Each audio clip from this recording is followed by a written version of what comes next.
các bạn cần là một tờ là 2 tờ giấy hình vuông, 2 tờ giấy nha các bạn, một trái keo và một cây kéo.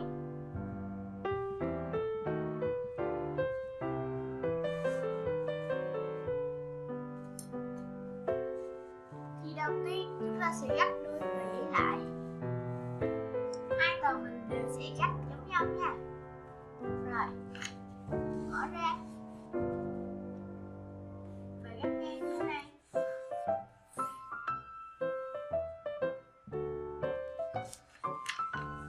Cắt xuống.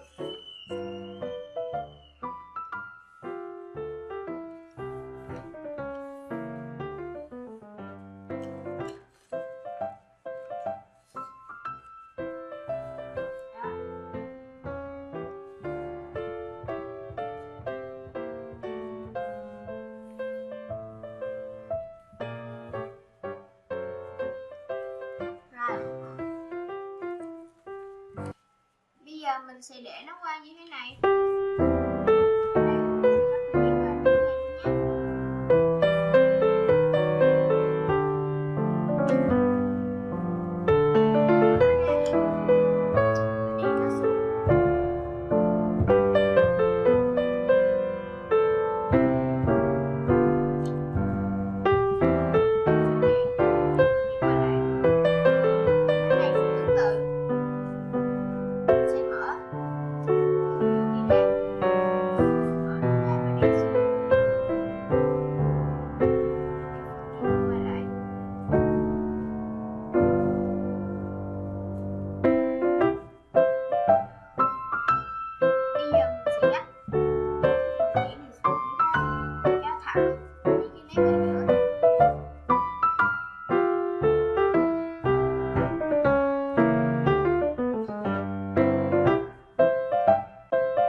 Mình sẽ mở hai phần này ra,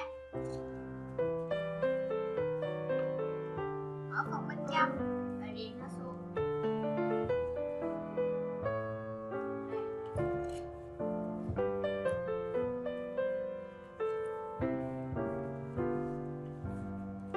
Để nó qua. Bên này cũng vậy, mình sẽ mở nó ra và để nó xuống. Quay lại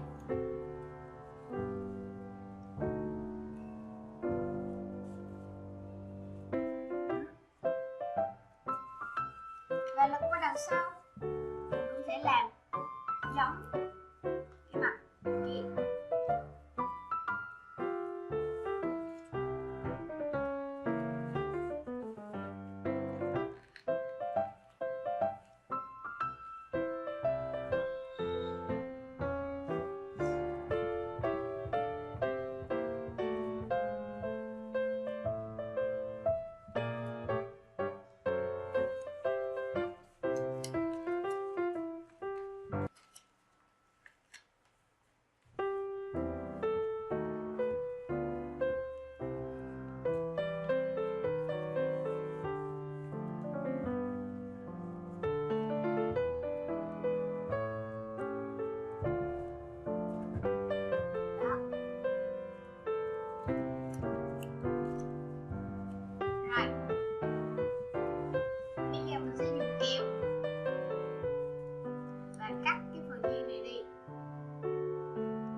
kéo và cắt ở chỗ này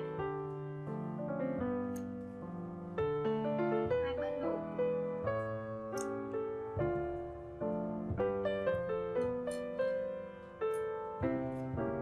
Đó.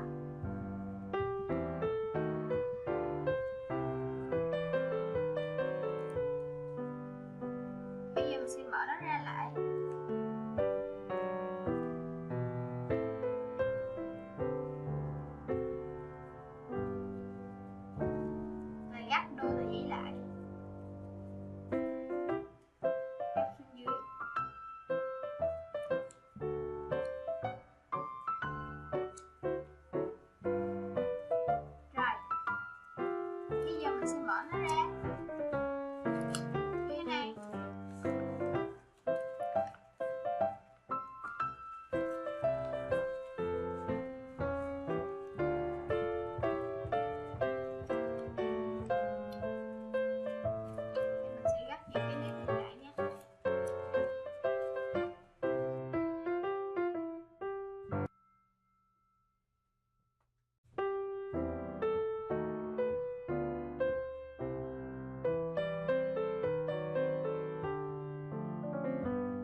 Giấy này.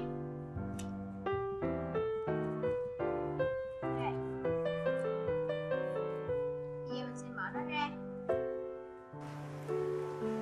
Bây giờ mình sẽ dùng keo và dán ở phần ngoài này.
Rồi, bây giờ mình sẽ dùng kéo và cắt ở phần giữa này.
Mình sẽ dùng những cái tờ giấy nhỏ này và dán vào đây.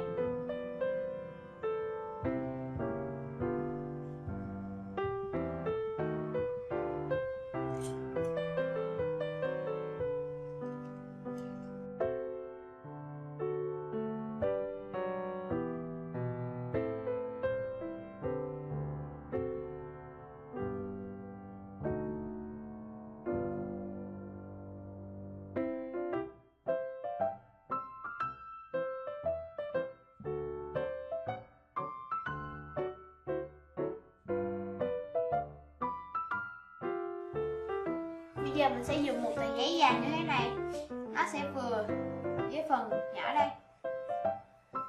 Mình sẽ dùng kim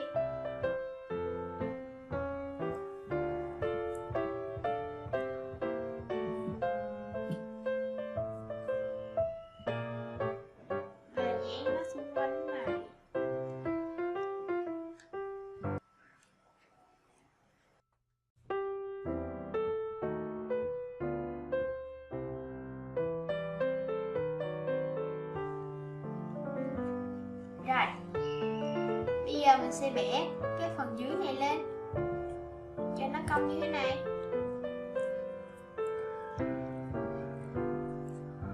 Đó, giống như một cái đồ cầm như thế này nhé các bạn. Vậy là xong. Cảm ơn các bạn đã xem video của mình. Đừng quên like, share và subscribe trên kênh BA Channel. Xin chào và hẹn gặp lại các bạn ở những video sau.